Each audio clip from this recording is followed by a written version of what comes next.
Estamos de volta, pessoal, para falar do nosso último bloco relacionado a tipologias e suportes físicos. O objetivo agora é conversar com você sobre aqueles outros elementos que havíamos destacado, acondicionamento, armazenamento e também os processos de restauração. É isso que vale a pena você observar. Começamos a nossa conversa aqui, né? Lembrando que quando você fala em conservação, dependemos muito também do acondicionamento de um armazenamento adequado. Eles ajudam a proteger os documentos, essa é a ideia. Então você viu no bloco anterior os procedimentos estabilizadores para preservar os documentos, ou melhor, conservá-los. Agora nós vamos ver como o acondicionamento e o armazenamento podem contribuir para isso também. Essa seria a ideia, como um segundo momento aí dessa questão conservacionista. Então vamos lá. O acondicionamento e o armazenamento. A primeira ideia é enxergar a diferença entre eles. Acondicionar é embalagem, armazenar é mobiliário, é lugar. Então você faz essa referência, isso já facilita bastante. Acondiciono o documento, então eu coloco numa embalagem que tem a finalidade de proteger e facilitar o manuseio. E depois eu armazeno em um lugar apropriado onde ele permanece guardado. Então aqui você tem aquela dinâmica de guarda e preservação de documentos, que são atividades típicas do arquivo. Lembra? Guardar, preservar, garantir o acesso.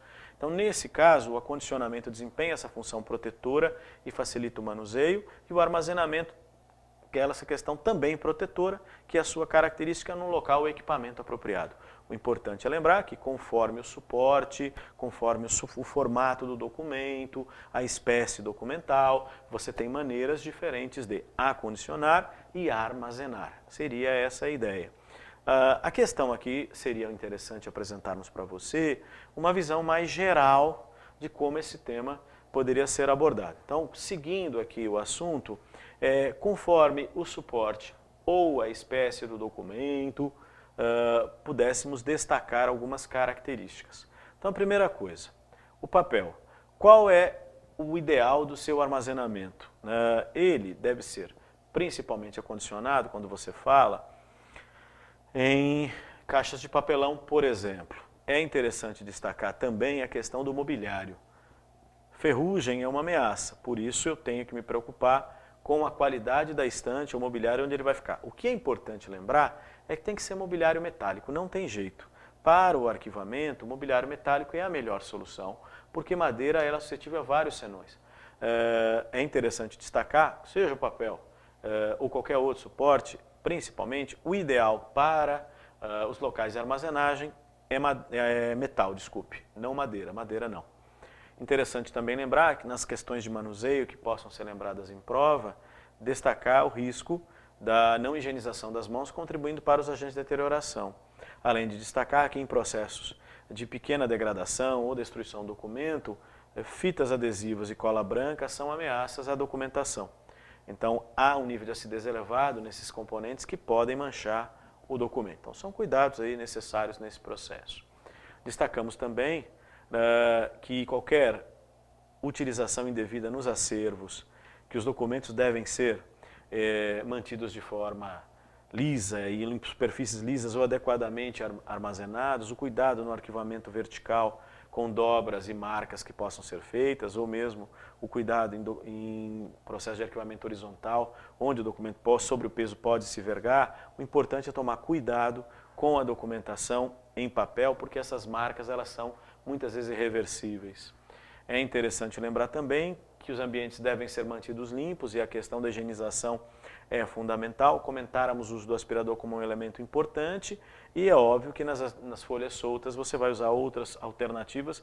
O importante é a higienização e limpeza para a garantia da sobrevivência do documento. Então, na visão geral sobre o papel, como um tema aí também a destacar. Nesse sentido, queríamos reforçar apenas a necessidade de que etiquetas, fitas, papéis, qualquer objeto estranho que ficasse junto aos documentos tem que ser removidos para evitar dano, é interessante destacar, como também a necessidade de observações em documentos com lápis macios que não marquem o documento. São alguns cuidados aí relacionados a esse tema. Não esquecendo ainda, quando falamos de outros tipos de documentos, ou como outras espécies documentais, como fotografias, por exemplo, é interessante lembrar a necessidade de proteção individual das fotos, bem como para evitar que as fotos acabem grudando uma na outra. É interessante lembrar. O mobiliário é fundamental, o mobiliário metálico, uso de luvas no manuseio é essencial. É importante lembrar que se é necessária observação nas fotos no verso com lápis macio, não são alguns cuidados em relação ao manuseio, ao acondicionamento, ao armazenamento, à manutenção da limpeza e higienização, aspectos genéricos que nos possibilitam enfatizar esses temas. É claro que nós vamos dar mais atenção às atividades de acondicionamento e armazenamento, mas falar de manuseio e higienização, já complementando as atividades, vale aí observar também. Outro ponto importante, quando consideramos outros tipos, volto a insistir, outras espécies documentais, perdão, é que o material de acondicionamento seja adequado. No caso de slides tradicionais, o uso de cartelas flexíveis é fundamental, porque não gera dano sobre o filme no qual o slide está registrado, a informação está registrada. Mobiliário metálico, como comentamos com você, e principalmente, nesse caso, a luz é um fator de degradação, porque os projetores de slide, como projetores de filme, como fotocopiadoras, aquela luz, ela degrada. Então, é interessante cópias, porque no tempo as informações ficam comprometidas. Seria esse aspecto a observar. Cabe lembrar também, e é uma característica importante desse processo, que em outros suportes também é necessário um cuidado. Quando falamos de microfilmes, então, dois problemas: o material é altamente inflamável e é interessante observar que o ambiente, nos índices de umidade que se mantenham, que possam ser elevados, ou qualquer oscilação nesse sentido, possam gerar danos no sentido de embolorar o filme. Essa é a questão. Da mesma forma que é importante, então, o uso de duplicatas ou a elaboração de duplicatas, no caso do microfilme, porque é o mesmo problema dos slides, o mesmo problema dos filmes. As leitoras de microfilme também, aquela luz compromete a durabilidade do microfilme. Lembrar da higienização e também, principalmente, de um processo de limpeza de filmes para remover resíduos ou partículas que possam. Além disso, microfilmes, fitas de vídeo, fita cassete, as fitas magnéticas em geral, as fitas necessitam de um processo adequado de manutenção, inclusive porque durante muito tempo, se elas permanecerem sem uso, ao serem utilizadas nos equipamentos, aquela atividade que naturalmente a fita vai rodar, ela pode arrebentar, porque há um enrijecimento do material por falta de uso. Então é interessante observar alguns cuidados também nesse processo, que pode gerar perda de informação. É óbvio que você está trabalhando muitas vezes com suportes, ou até mesmo com espécies documentais que causam uma certa estranheza, porque você fala, mas no nosso cotidiano esses temas não estão presentes. Quem ainda usaria uma fita de vídeo ou uma fita cassete? Sim, a preocupação aqui, ou um slide, é que observar que novas formas de registro de informação existem formas mais modernas, etc. Mas ainda há a utilização desses materiais, e independente disso, é uma prova teórica, onde o avaliador pode perguntar de qualquer coisa.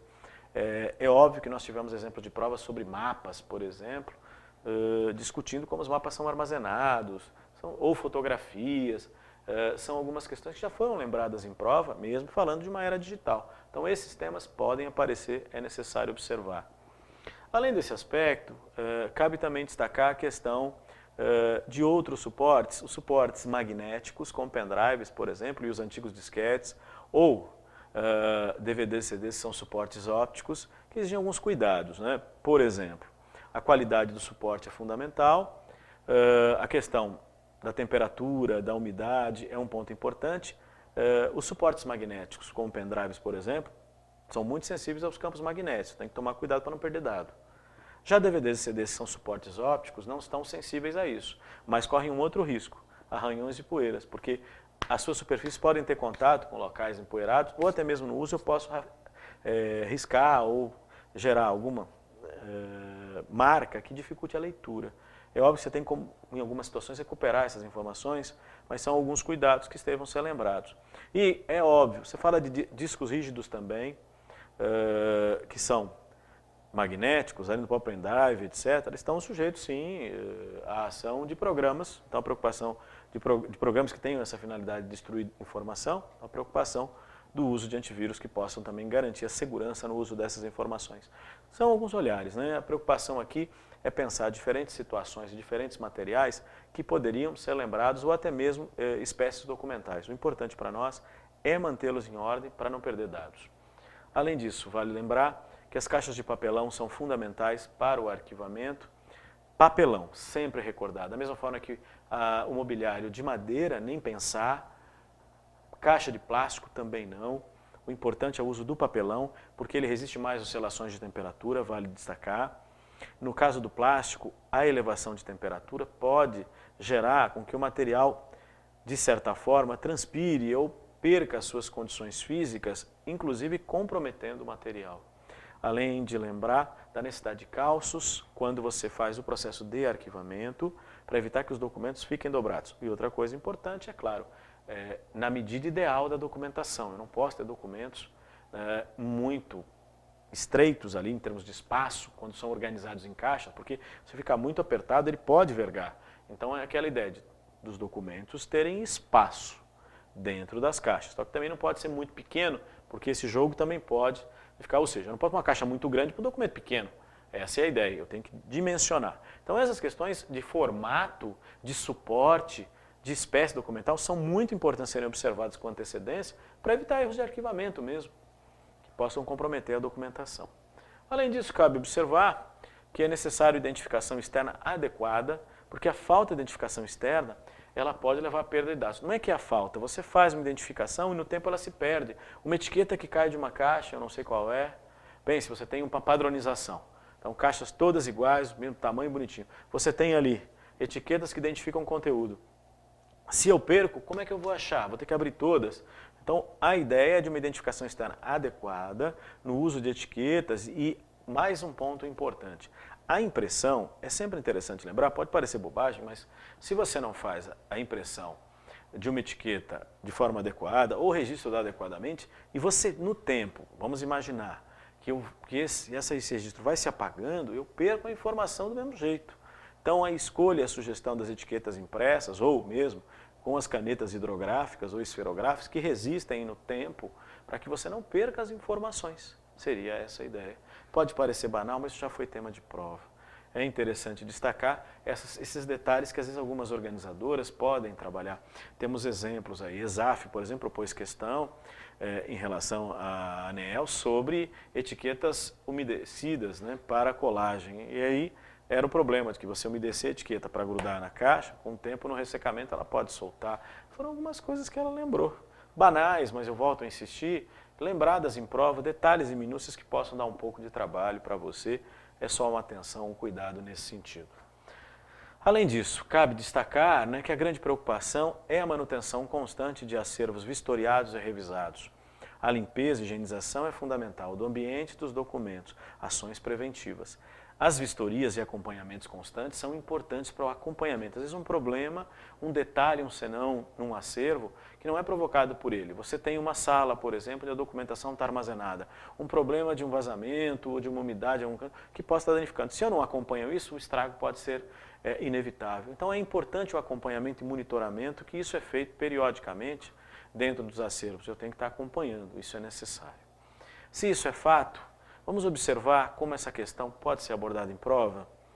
Então veja, com relação ao condicionamento de documentos, considerando a relação custo-benefício, recomenda-se guardar os documentos em caixas, pastas, envelopes comuns. Você observou que para cada suporte, para cada formato, por exemplo, um tipo de acondicionamento. Então não posso generalizar, não é porque é mais baratinho. Um exemplo simples, eu tenho que avaliar. Por exemplo, você pega mapas e outros documentos que ao serem guardados em envelopes, os envelopes têm que ser neutros. Neutro, isso é o pH, o papel do envelope tem que ser neutro. Ele não pode ser ácido, porque a acidez do envelope pode manchar o documento. É isso.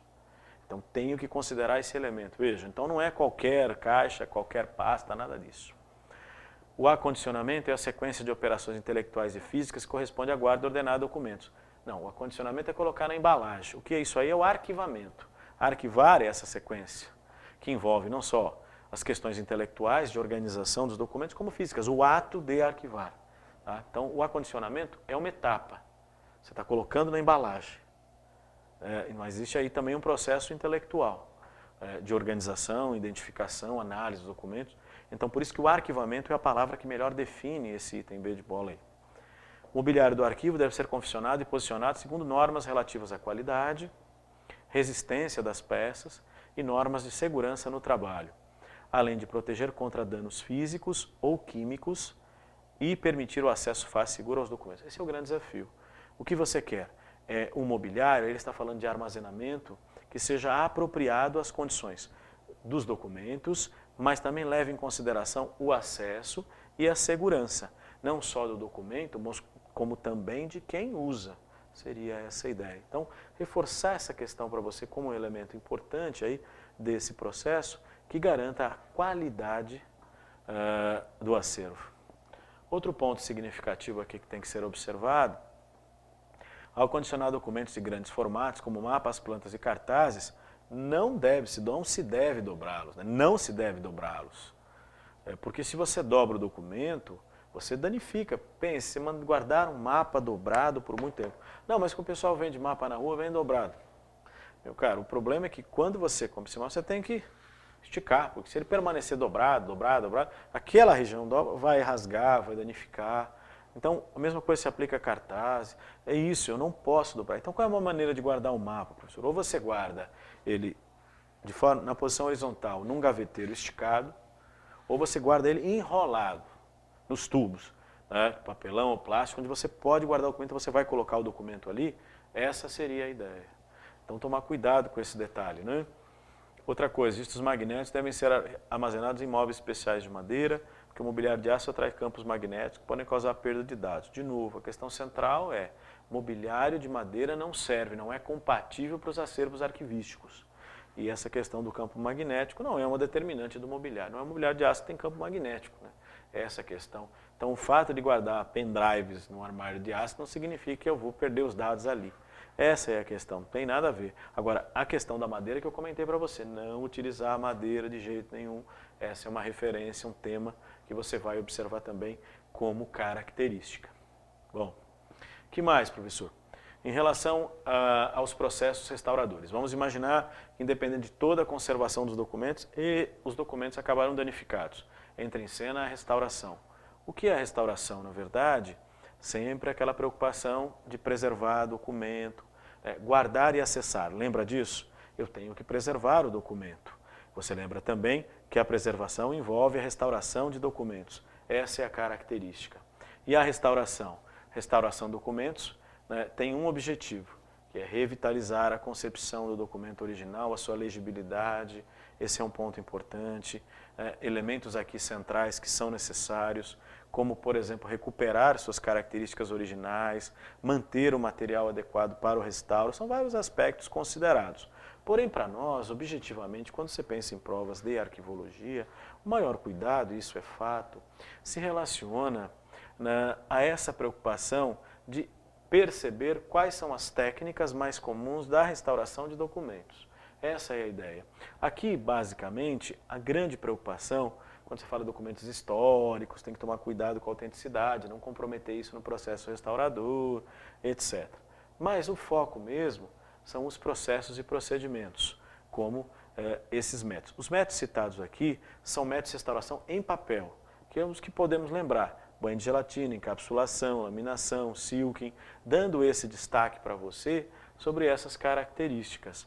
Lembrando também, e isso é importante destacar, que a preocupação de cada um destes é identificar o que é positivo ou negativo em cada um dos métodos restauradores em papel. O importante é lembrar, vou restaurar papel, isso que é significativo. Então veja, mergulhar o documento em banho de gelatina ou cola para aumentar a sua resistência. Essa é a ideia.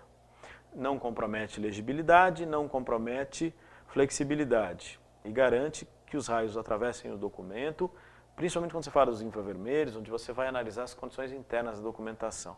Então, o banho de gelatina, essa é a característica, o uso de cola ou outro produto químico que garanta o que é como se fosse um processo de impermeabilização. Mergulhar, secagem, impermeabilização, mantendo o documento mais estável. Essa é a questão, ou recuperando essa sua estabilidade. Nesse caso, só tem um problema. No caso da cola, porque você não vai usar PVA, nível de acidez, né? Então você vai usar colas que tem outros componentes, muitos componentes naturais, derivado do amido, por exemplo. Aí o que acontece? Você tem a suscetibilidade a ações de inimigos internos e externos, não é, professor? No caso do papel, já temos os problemas internos de acidez que eu comentei para você. Então eu não vou usar para não agravar. Aí eu uso outros componentes. Aí eu acelero os riscos da ação de agentes externos, isso é fato. É um processo natural. Muitas vezes o banho de gelatina é utilizado como recurso para arquivos com poucas alternativas ou poucos recursos. É um método mais barato, então exige alguns cuidados, né, para não danificar o documento, mas em si há essa característica. Em relação à encapsulação, é considerado o mais adequado, o mais moderno, entre aspas, não o mais adequado, mas o mais moderninho, no sentido de que eu não vou impor ao documento um processo de agressão. Eu não vou impor um produto sobre ele que possa trazer dano. Na verdade, eu vou pegar o documento e vou gerar um processo protetor. O poliéster, a película de poliéster depositada sobre o documento e fazendo a vedação nas suas extremidades, é como se eu estivesse plastificando, colocando num saco plástico e vedando. Seria essa alegoria para você observar. E, consequentemente, o que é interessante, eu tenho algumas finalidades. Ele pode ser usado papel em geral, papel fotográfico, ou outros que usem papel como suporte. E por que ele é interessante? Porque não há uma agressão ao documento. Nesse caso, né, vale sempre lembrar que a encapsulação, então, tem uma característica de apenas encobrir o documento, mantendo aí a sua estabilidade. No caso da laminação, aí já é um pouco mais drástico, a gente brinca como se fosse estampagem em papel. Eu vou usar papel de seda, eu tenho o documento, papel de seda sobre o acetato de celulose. Quando você põe na prensa hidráulica, vai gerar aquecimento e aderir um documento, aderir no outro. É como se eu estivesse estampando o documento. Aí é um pouco mais drástico, claro, o processo do que o anterior. Nesse sentido, eu não preciso adesivar porque é uma aderência dos documentos. Você compromete, claro, o documento em formas drásticas. Não compromete não. Ele não vai perder legibilidade, não vai perder flexibilidade. A vantagem é que você deixa o documento imune à ação de agentes externos, principalmente por causa do acetato. Então, o que você vai um pouco proteger a documentação dessa ação? Mas é um processo mais agressivo do que seria, claro, a laminação, independente das condições do documento. Para concluir, a questão do silking e também a questão da estampagem dos documentos em tecido, só que aqui é tecido, em vez de usar papel. O problema, né, que acontece, você precisa adesivar para que haja aderência. Então todo esse processo deixa o documento mais pesado, mas também compromete um pouco sua flexibilidade, além, é sempre interessante destacar, prejudicando a passagem do infravermelho para reconhecimento da estrutura do documento. Nesse sentido, é um método que agride mais a documentação.